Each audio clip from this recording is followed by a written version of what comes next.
السلام علیکم ورحمۃ اللہ وبرکاتہ.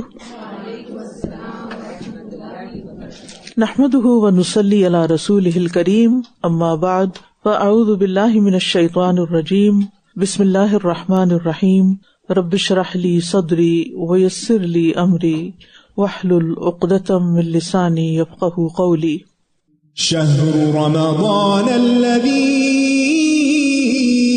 انزل فیہ القرآن هدى للناس وبینات من الهدى والفرقان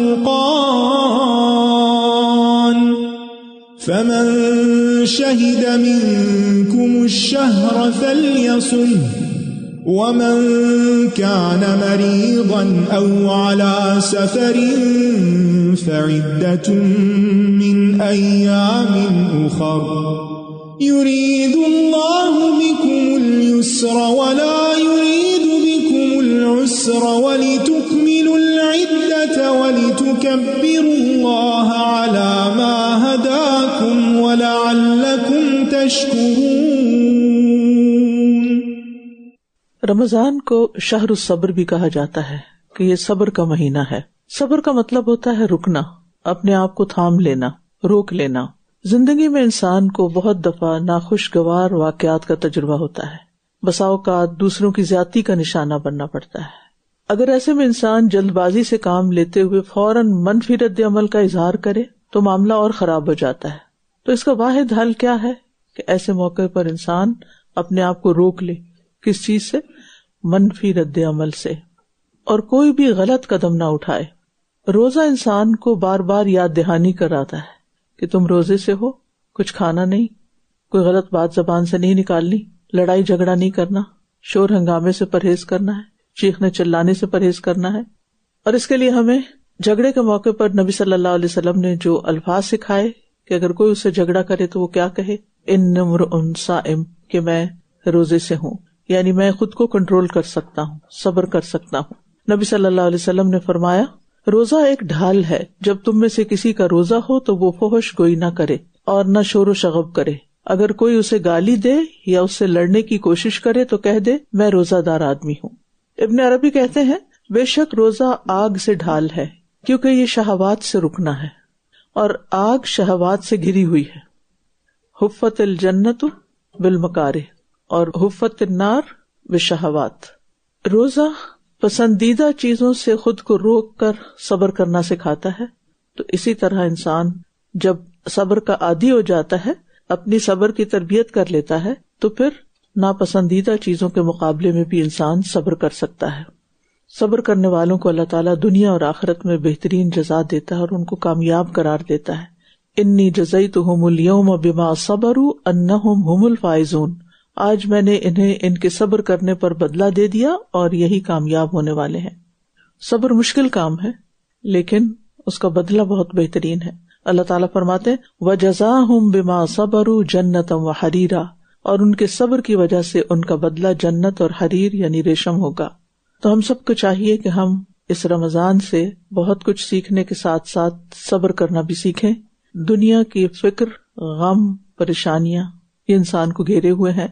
ان تمام چیزوں کے مقابلے میں اللہ تعالیٰ سے دعا کرتے ہوئے، مدد مانگتے ہوئے، صبر کے ساتھ، نماز کے ساتھ اپنی زندگی گزاری جائے.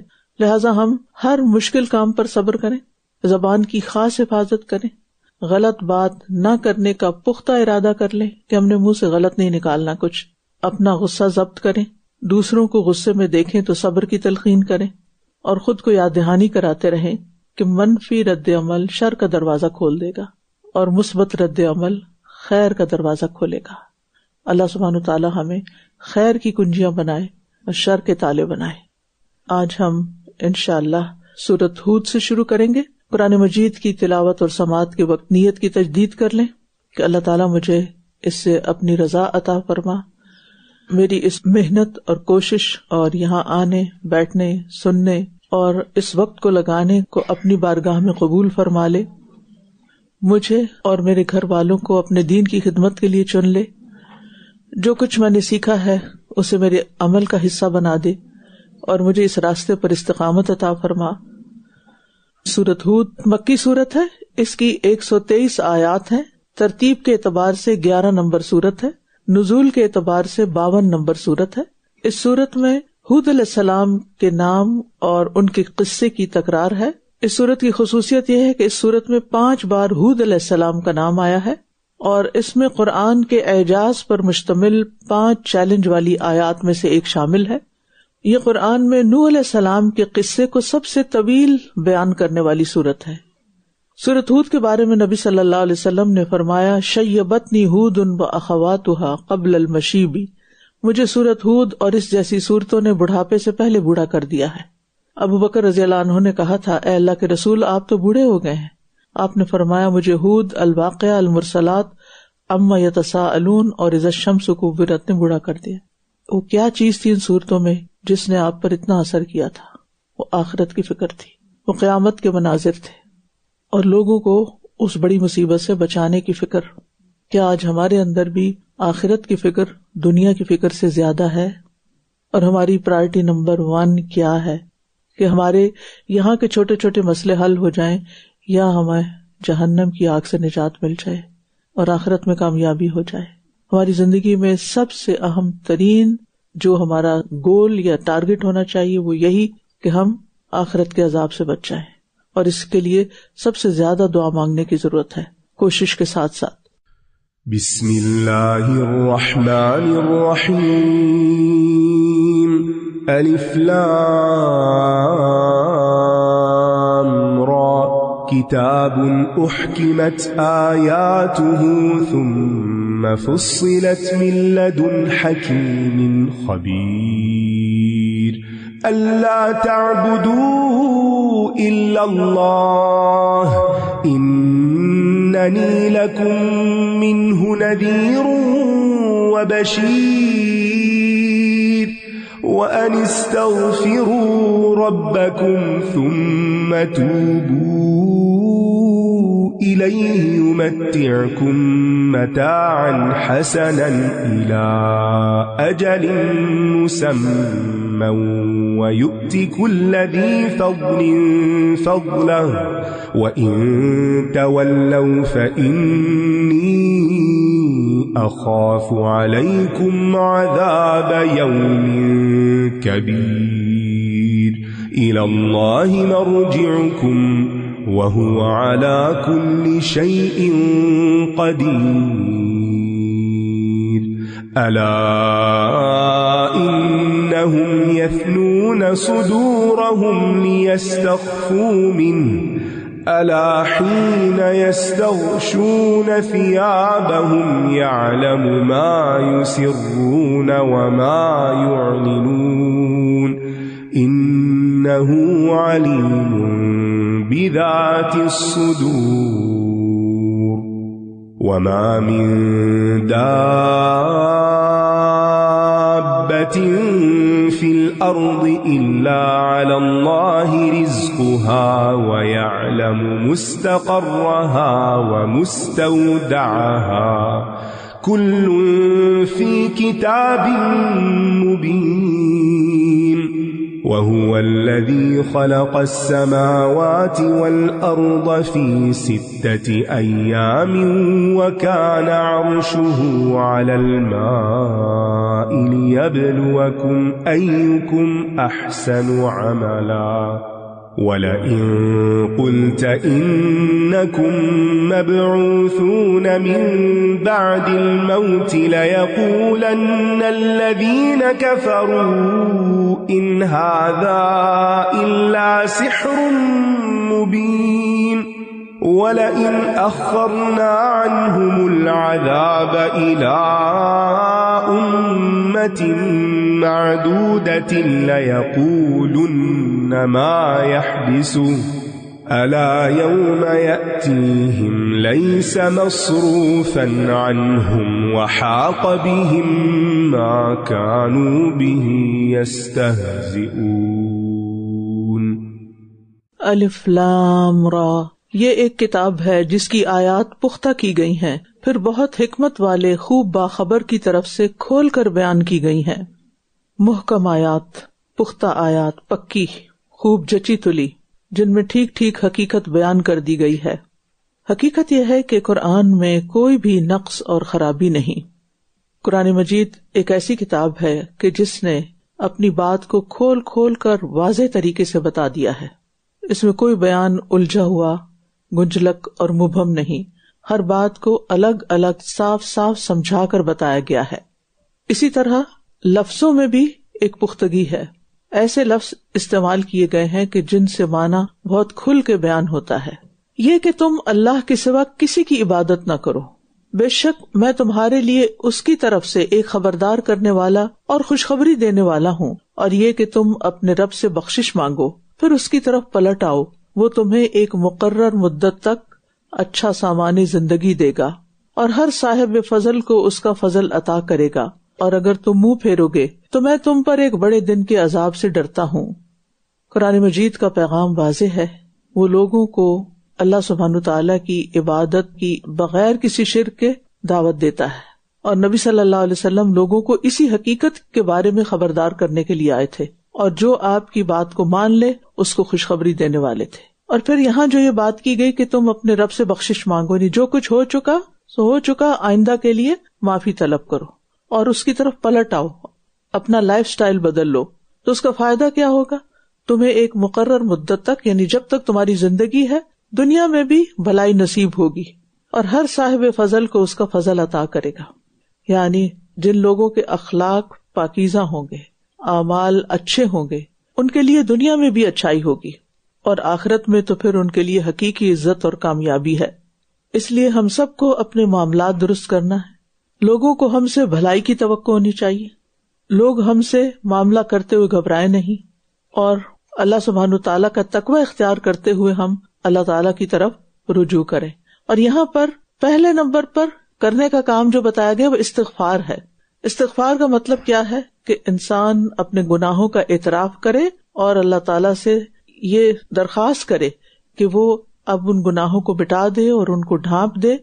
اور پھر جو شخص خلوص نیت سے یہ کرے گا اس کے لیے متاعا حسنا ہے، پاکیزہ اور حلال رزق، اس رزق میں برکت، قلبی اطمینان، پرسکون زندگی. اس کے مقابلے میں جو ایسا نہیں کرے گا اس کے لیے یہی دنیا کا سامان کیا ہے؟ متاع الغرور، دھوکے کا سامان، جس میں انسان بظاہر سمجھتا ہے کہ اسے دنیا میں بہت کچھ مل گیا اور یہ اس کی خوش قسمتی کی علامت ہے. تو استغفار جو ہے یہ بڑی بڑی نیکیوں میں سے ایک نیکی ہے.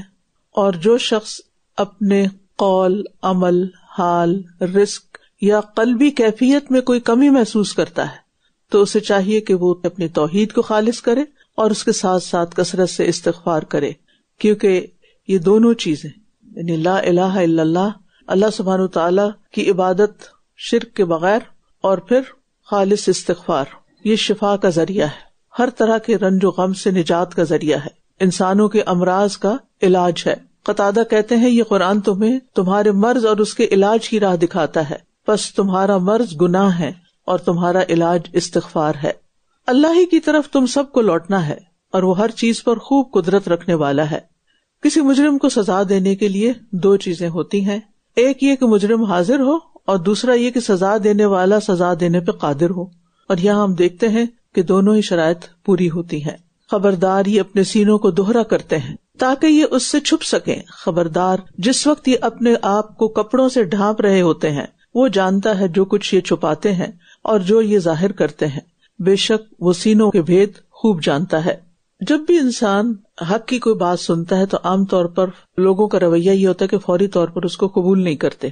تو نبی صلی اللہ علیہ وسلم نے مکہ میں جب اسلام کی دعوت دینا شروع کی تو بہت سے لوگ آپ کی مخالفت پر تل گئے، اور کچھ ایسے بھی تھے کہ جو بہت زیادہ سرگرم نہیں تھے لیکن انہوں نے بات نہیں مانی، لیکن کچھ آپ کی دعوت سے سخت بیزار تھے.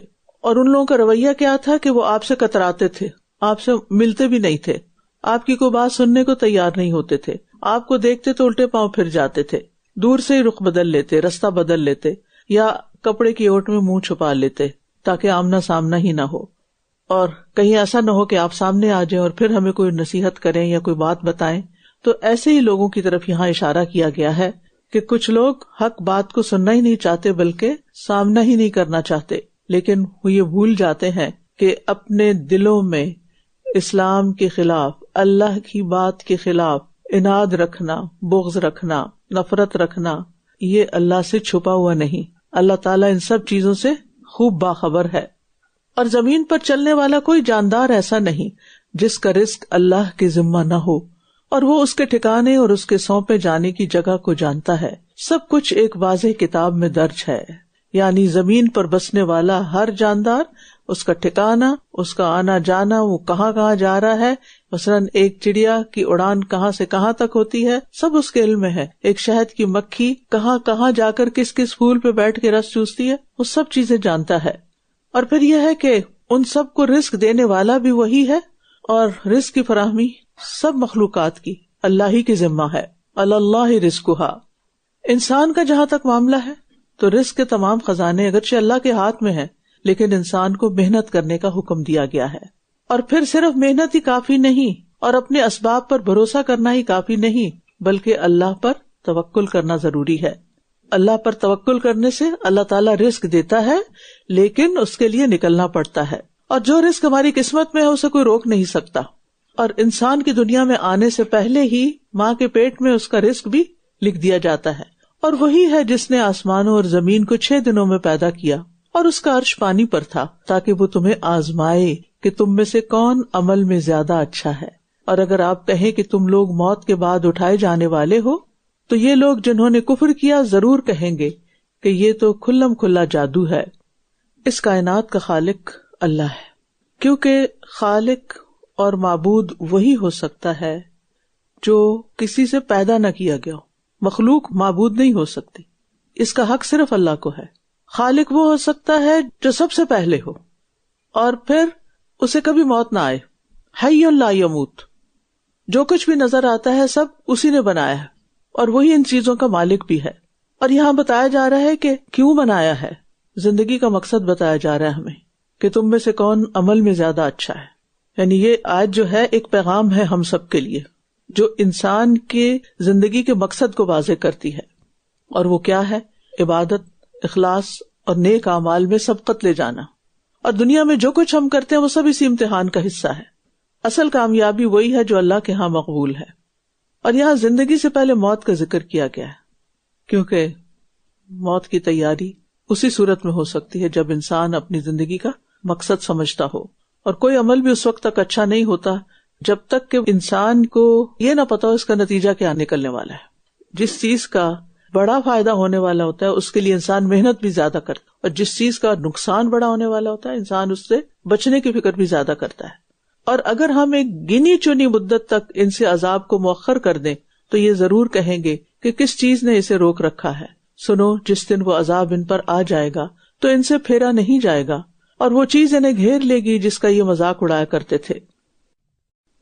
وَلَئِنْ أَذَقْنَا الْإِنسَانَ مِنَّا رَحْمَةً ثُمَّ نَزَعْنَاهَا مِنْهُ إِنَّهُ لَيَئُوسٌ كَفُورٌ. وَلَئِنْ أَذَقْنَاهُ نَعْمَاءَ بَعْدَ ضَرَّاءَ مَسَّتْهُ لَيَقُولَنَّ ذَهَبَ السَّيِّئَاتُ عَنِّي إِنَّهُ لَفَرِحٌ فَخُورٌ. إِلَّا الَّذِينَ صَبَرُوا وَعَمِلُوا الصَّالِحَاتِ أُولَئِكَ لَهُم مَغْفِرَةٌ وَأَجْرٌ كَبِيرٌ. فَلَعَلَّكَ تَارِكٌ بَعْضَ مَا يُوحَىٰ إِلَيْكَ وَضَائِقٌ بِهِ صَدْرُكَ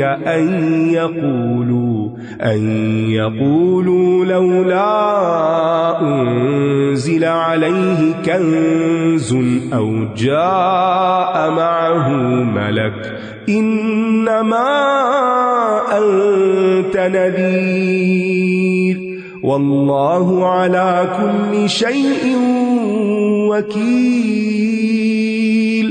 أَمْ يَقُولُونَ افْتَرَاهُ قُلْ فَأْتُوا بِعَشْرِ سُوَرٍ مِثْلِهِ مُفْتَرَيَاتٍ وَادْعُوا مَنِ اسْتَطَعْتُم مِّن دُونِ اللَّهِ إِن كُنتُمْ صَادِقِينَ. فإن لم يستجيبوا لكم فاعلموا أنما أنزل بعلم الله وأن لا إله إلا هو فهل أنتم مسلمون من كان يريد الحياة الدنيا وزينتها نوفي إليهم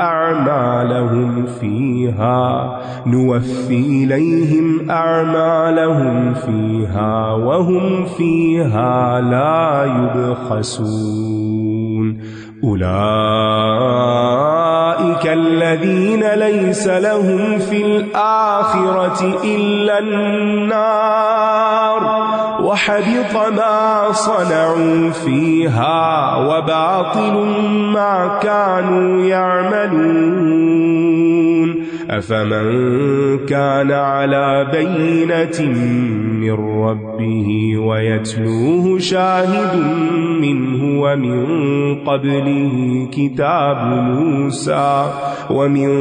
قبله كتاب موسى إماما ورحمة أولئك يؤمنون به ومن يكفر به من الأحزاب فالنار موعده فلا تك في مرية منه إنه الحق من ربك ولكن أكثر الناس لا يؤمنون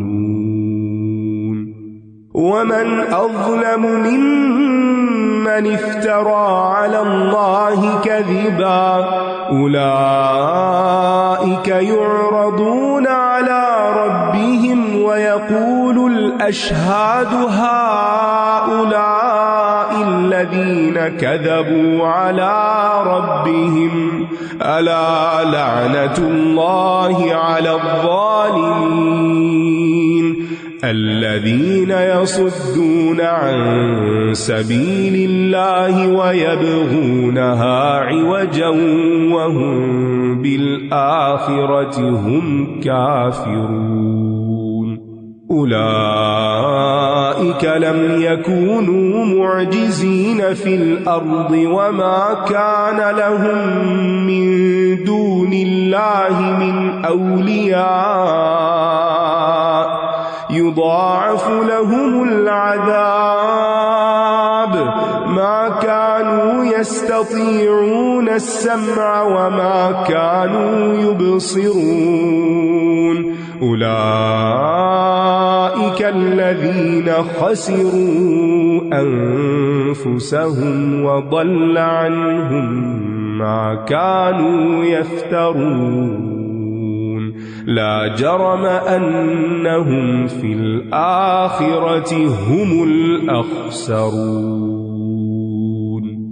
إن الذين آمنوا وعملوا الصالحات وأخبتوا إلى ربهم أولئك أصحاب الجنة هم فيها خالدون مثل الفريقين كالأعمى والأصم والبصير والسميع هل يستويان مثلا أفلا